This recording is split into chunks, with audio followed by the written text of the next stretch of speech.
Hello viewers, welcome to my channel once again, Spiritual World. Mpacho who you new or ham, also be subscriber. Now first wa share, no like you give a comment wa dey bia won tia se na sa dey person me kire wo ho na wa give. And na dey be afa how to make a right path with angelic being without dangers. So be kwan be fa so a oni angel bi be ya pam abra ehu na ase boni bi ani akire ana me be kire. Me pacho ni nyina ne se ye sha ase ye ka se party ne dey ye ka party ya pam na ase nti ase a woni obofo na ase tumi na spirit bi abeye se de be ya ono de ope ebe ma na ono so age de ope afri ho ene ye fe no party enti we no eye nti ase a woni ni bi no beye ti ye sha ase a woni pa bia wote asase we so bia no bible ene nature law ne all books ni nyina di adanse so bia woni guardian angel. Me am here your friend Emmanuel, no me guardian angel, definitely Kahito, Fisem 26 April. 26 April no ye da am the bass as we so sad am the bass as we so na ye bofo bi na ehwe sasa danoso ansa na me ba. Ti se me ba sad na me represent element na me represent bofo. Ti me element no ye earth and bofo am represent na ye Kahito.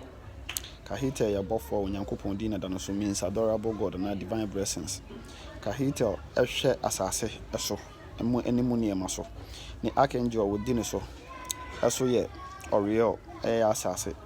atumi ono so ye bofo ne bia enti Kahito ya o yam guardian angel no some percept me ne ya pama ayesa first me hu Kahito ne kala ope afi so candle ope na tade ana se de ne kwan ofa so ye na dwuma efa hwehwe mu hunu we wi afi me pesa me frɛ Kahito ma ne ba na me ne ye adwuma ayesa me hwehwe ne sigil e kasa sigil ye seal bi ana ase symbol bi a represent sa bofo no enti first me pe candle 4 na afi ma pe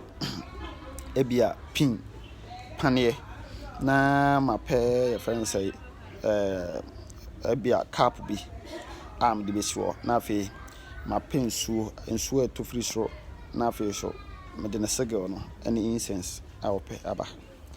enti ansa me ye no ayesa what asasa so we onyankopon bo nipa ene abofo ne honhom bia no obi ya wo de o hye nase te say the stone boy ka say obi ya wo ne master no pono obi ya wo ne master enti me bofo ye fe ne Kahito wo de o hye nase on free nipa mu wa bibi enti ne say na o sha ase na obeye party ye no say be ya asumdwe be ba na boni bia ma emfre angel o guardian angel no prekope ne mo mfre ahonhom penfo e hwe north south east and west so okọ north a ye fre obofo bi a we me kire angelic side ye fre obofo bi a wo north ye fre oriel means the light of God. Oriel e hwe asase so mu niema one a gatekeeper of underworld and as earth ono na dwuma ne se obema obi a oye adwuma wo asase mu endo baye odua no asase mu bibia be ye oriel adwuma wo ye no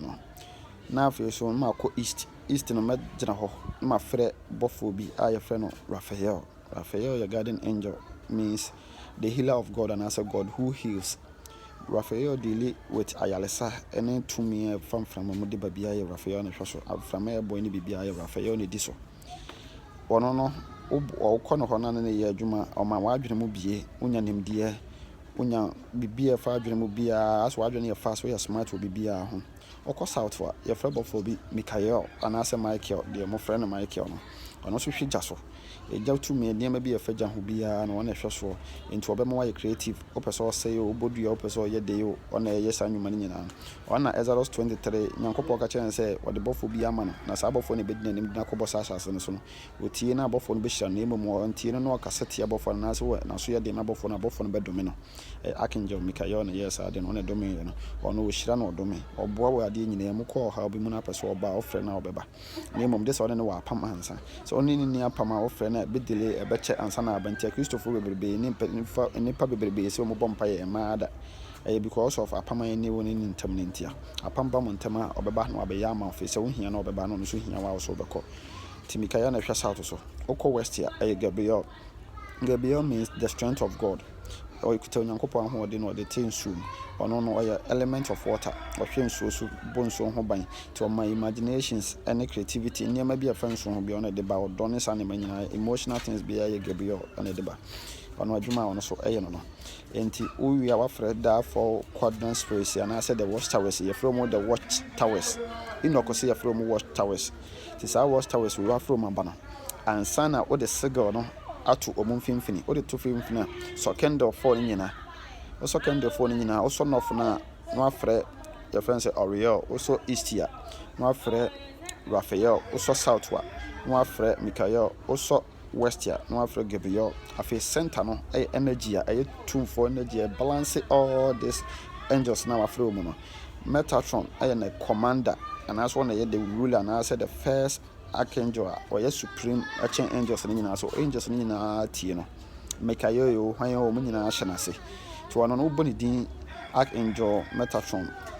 wobɔ ne din sɛ ɔmbra wɔ Onyankopɔn dim na de Onyankopɔn din ayɛ Adona Elohim Zabor tetragrammaton Alpha and Omega Ihi Asha Ihi El Elyon Shaddai El Chad saa din wei nyinaa yɛ Onyankopɔn din yɛ secret yɛ hyɛ adaka mu bi anim yɛfrɛ baako bi Agra Atagebol Yolam Adonai so ata sɛ wobɔ saa din wei nyinaa na de akɔmande Metatron sɛ ɔmfiri mmra baabi ɔwɔ biara sɛ ɔwɔ north south east and west sɛ ɔwɔ fam sɛ ɔwɔ asase yi mu baabi bia ɔwɔ biara hwɛ no wɔn delay ɔmmra sɛsi a wɔ Onyankopɔn din mu firi sɛ ɔyɛ Onyankopɔn akoa na wɔfrɛ no na wakɔmande no aba ɔba wafrɛ daa 5 wei mu nyinaa sɛ wɔ mu din mu no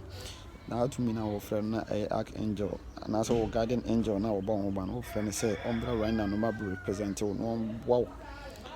na ɔmmra no no nyɛ apam to keka wo nyina na ɔbɔ mpan na ɔkɔmande a ɔbɛba wobɛnsa afei energy na ɛwɔ dɛm hɔ no bɛsesa asɛ wobɛfili different type of energy wobɛhu sɛ asɛ ɛdɛm hɔ yɛdu tumi bi wɔ hɔ candle no bɛsɔresɔre na respond to wo nneɛma a wɔyɛ biara so ata sɛ nti wawie no afei pin no ha na pin no bɛyɛ adwuma de pin no bɛwɔ nsa index finger no wei no wode wa na ɔde nsuo no agu cup mu nsuo ɛtɔ firi so de agu cup no mu na wamia wo nsa no sɛ womia a ɛbɛso so mogya no gu so 1 2 3 4 so gu nsuo no mu wosɔ gu nsuo no mu wie a na wode asi angel no sigil no so ɛwɔ center ɛwɔ altar no so na wafrɛ mu sɛ saa mo de agu nsuo no mo de ma angels nyina angels 5 wafrɛ mu nyina so ɔmo nyina nom bi na ɔmo nya witness ɛwɔ apam a wɔyɛ ne nayi ho ɔmo di adanse na ɔmo nhyɛ o guardian angel no kena sɛ baabi bia osum mu awia mu baabi abɛgyina bɛfrɛ no bia no ɔmmra na ɔmbɛboa mo ɔma ho nkyerɛ no akeka nneɛma a wohia nyinaa kyerɛ no wowia na adeɛ so ansa na wowia abɛsɔ mogya mmiɛnsa ɛwɔ nsam wia so sɔ mmiɛnsa gu angel no o guardian angel no sigil no so sɛ saa mogya ya wosogu so yɛ apam a yɛdi adanseɛ sɛ firi na ɛkɔ yi wɔn ne yɛ baako na baako ɔmɛtena mu baabi abɛkɔ bia bɛfa bia wɔnhyɛ wo de no anka ho mo mo ne mo ngwa sɛ ɔmo asikasɛm no bibia nkɔ so wohia mo na ɔfrɛ na ɔmbra mɛboa wo ɔmo ma adwene ɔmo ada yɛso no akeka wo nsɛm a wohia nyinaa so akyerɛ no to wowie a wawie afei no wakata wɔ ne no meditate bɛɛ for 1 minute 1 minute ne wie a afei ma wagye tum sɛ adeɛ a woyɛ nyina wo nsa aka nti afei wobɛma wɔ mu kwan so afei de ɔmo timi kɔ nti afei wowie a waka kyerɛ 1 minute na wayɛ meditation awie no afei no waka kyerɛ ɔmo sɛ angels a mefrɛ mo no abɔ mu de medam ase sɛ mefrɛ mo baeɛ na mabɛhyɛ me de na mama me guardian angel yɛagye apam yɛatom na afei so wagye atom sɛ ɔbɛboa mu akɔneasɛ nyinaa mu mewɔ tumi ne firi no ɛkɔ meyɛ angel no wabɔ ne din woyɛ wɔ no na ne yɛ baako pɛ wayɛ nka na ɛti ɔwɔ no honhom aba asase so sɛ nipa ɔno ɔnante ɔno ɔnyɛ bibia deɛ ɔbɛdi bia yɛ wa deɛ ɔbɛhyɛ bia yɛ wa deɛ ɔdo nsa bɛso bia yɛ ɔno deɛ ɔdo sika bɛhyɛ bia nyɛ nhyira ɛfiri na ɛkɔ yɛ ɔdefoɔ yɛ nipa titiri yɛ nipa kɛseɛ yɛ kronkron yɛ bibia na waka wei nyinaa na wagye atom wowie a wɔsɛ afei ɔmutumi kɔ asomdwe mu ɔmutumi ba wo nkyɛn ne time bi ɔmpɛ sɛ ɔmo ba bia wone ɔmo ne bɔne bia ɔmo ba ahwɛ no ma anyɛ ɔbɔne na ɔmo anyɛ obi bia ɔbɛn obi aso bɔne ɛdɛm hɔ nneɛma mo wo nsɛ no afei so ɔmo ba ɔmo mmra asomdwe mu ɔmo mmra in the form a ɔho a ɔyɛ mo nhyɛw ɔbɛtumi asom daeɛ deɛ ɛbɛsi daakye no bɛtumi aka akyerɛ wode ɔmo ase na afei wowie wa signing out no ɔkɔ kɛnde wei hɔ na wade ɔmo ase sɛ ɔbaeɛ na wɔde ndu mu no wohu sɛ ɔhyɛ ase na wohyɛ aseɛ wɔ north ɛna ade kɔɔ clockwise nti wokuro so a hyɛ aseɛ wɔ north bio ne ba anti clockwise nti sɛ wohyɛ aseɛ no wode kɔ round sei a wodum na fa kɔ back sei ɛna yɛ reverse no na kyerɛ sɛ wadum no wowie no wade ɔmo nyinaa ase na afei nsuo no ade mogya gu mu no waba na wabɛhwie agu asase mu wohwie gu asase mu aka kyerɛ sɛ atumfoɔ ne ahohoma ɛte ho ne nyinaa no ɔmo nye saa nsuo yi na ɛma wo bɔhyɛ no nsɛm aka nyinaa ɛmlem awɔ ɔbɔade Nyankopɔn din mu deɛ ɔyɛ Alpha and Omega. Oye Asha Ihi Asha. Oye Ihi Asha Ihi. Oye Tetragrammaton. Oye Adonai Elohim Zabot. Oye Anafa Zeniton. Oye Primamaton. Oye Tetragrammaton. The demon. Enya Hose de Wakana. Amen. And one Uya we. A free hawk in a believe. Said the way no. A baby. I feel bumpire. Guardian angel. No. Bumpire fanaso. So do you hear be on family? A Bashasi Juma. See ya near you know. And the massive. Patch subscribe. Let's share. There was a sweat team.